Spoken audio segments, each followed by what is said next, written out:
E aí, beleza? Sejam bem-vindos a mais uma análise aqui do Futebol com Método. Hoje a gente vai direto ao ponto. No meio de dezenas de testes físicos, a ciência revela que os maiores clubes do mundo confiam em pouquíssimos para avaliar de verdade a força e a potência dos seus atletas. Fica aquela pergunta na cabeça de todo preparador físico e treinador, né?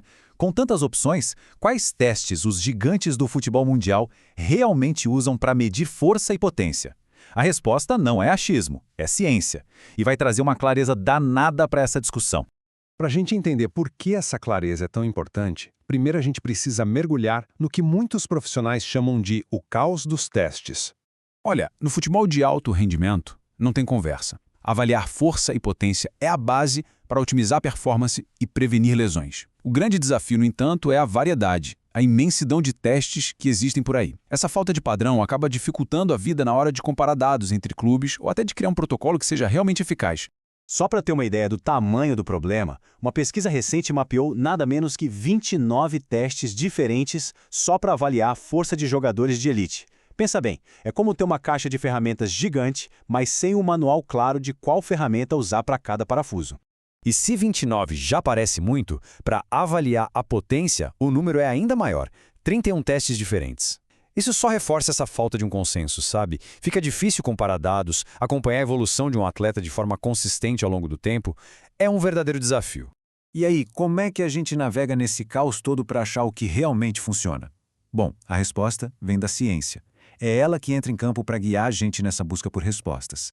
E a luz no fim do túnel vem de uma revisão sistemática de 2024, publicada na renomada Sports Medicine. A equipe do Nicolaus Zazimakides analisou décadas de pesquisa no futebol masculino de elite com um objetivo bem claro: descobrir quais testes de força e potência são de fato os mais utilizados e validados.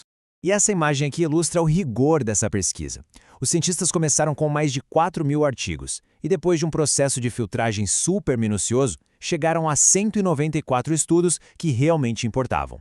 É uma verdadeira peneira científica para encontrar o ouro.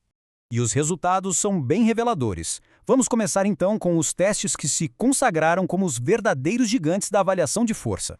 O que a ciência revelou aqui foi uma dominância impressionante. Dos 29 testes de força mapeados, os testes isocinéticos para os músculos do joelho, extensores e flexores, são os mais citados, mas com uma margem enorme. Lá longe, em um distante segundo lugar, aparece o famoso exercício nórdico. E por que essa preferência toda? Porque os testes isocinéticos são considerados o padrão ouro. Eles medem com uma precisão incrível a força do quadríceps e dos isquiotibiais em velocidades controladas. Isso é essencial para entender a mecânica de chutes, saltos e, o mais importante, para prevenir aqueles desequilíbrios que levam a lesões. Em seguida vem o teste nórdico, que tem ganhado muito espaço pela sua praticidade. Ele não exige equipamentos caros e é super eficaz para avaliar a força excêntrica dos isquiotibiais, ou seja, a capacidade do músculo de frear o movimento. E isso é um fator chave para prevenir as temidas lesões de posterior de coxa. Ok, a parte de força está bem definida. Agora, a pesquisa nos mostra um cenário ainda mais dominante quando o assunto é potência. Vamos conhecer os campeões dessa categoria. Se na força a gente tinha um domínio claro, na potência nós temos um rei absoluto. O Counter Movement Jump, ou CMJOC, aparece em 99 dos 127 estudos analisados. É de longe o teste mais popular, seguido pelo Squat Jump e pelo Vertical Jump, aquele com o uso dos braços. O CMJ é o rei porque ele mede o efeito elástico dos músculos, o famoso ciclo de alongamento e encurtamento. É só pensar em esticar um elástico antes de soltar, ele vai muito mais longe, certo? Esse mecanismo é a base de quase todos os movimentos explosivos no futebol.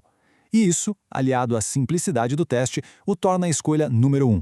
Mas qual a diferença entre eles? De forma bem simples, o CMJ mede a capacidade de usar o impulso para saltar mais alto. O Squat Jump, ou SJ, já mede a força pura, sem esse impulso, partindo do zero. E o Vertical Jump, o VJ, mostra o potencial máximo de salto quando se usa o corpo todo, incluindo o balanço dos braços. Certo. Então já temos os testes preferidos da ciência. Mas a pergunta de $1 milhão é: como a gente usa esse conhecimento para tomar decisões melhores lá no dia a dia do campo? A conclusão dos próprios autores é a chave para a aplicação prática. Eles sugerem uma abordagem de testes híbrida, que pode, segundo eles, maximizar o impacto das informações que a gente coleta. A estratégia recomendada, então, é uma abordagem híbrida, inteligente. De um lado, usar testes padronizados como o CMJ e o isocinético. Eles permitem comparar atletas com referências mundiais e monitorar o progresso com objetividade. Do outro, complementar com testes específicos que fazem sentido para a realidade do clube, sabe? Considerando tempo, o equipamento e a filosofia de trabalho. Isso leva a gente a uma reflexão final. A bateria de testes que está sendo usada hoje em dia, ela está alinhada com as melhores práticas? Ela está realmente fornecendo as informações que importam para melhorar a performance e diminuir o risco de lesões? Fica aí a pergunta. Resumindo a ópera, o universo de testes é vasto, mas a ciência nos mostra um caminho claro. Para a força, o foco é nos isocinéticos de joelho e no nórdico. Para a potência, o CMJOC é o rei absoluto. E o mais importante de tudo, criar uma bateria de testes híbrida, que seja inteligente e adaptada à sua realidade. Bem, ficamos por aqui. Não deixe de enviar esta análise para aquele seu amigo que trabalha com futebol. Siga nosso canal aqui no YouTube e no Spotify e siga também o preparador físico Túlio Flores. Um grande abraço e até a próxima!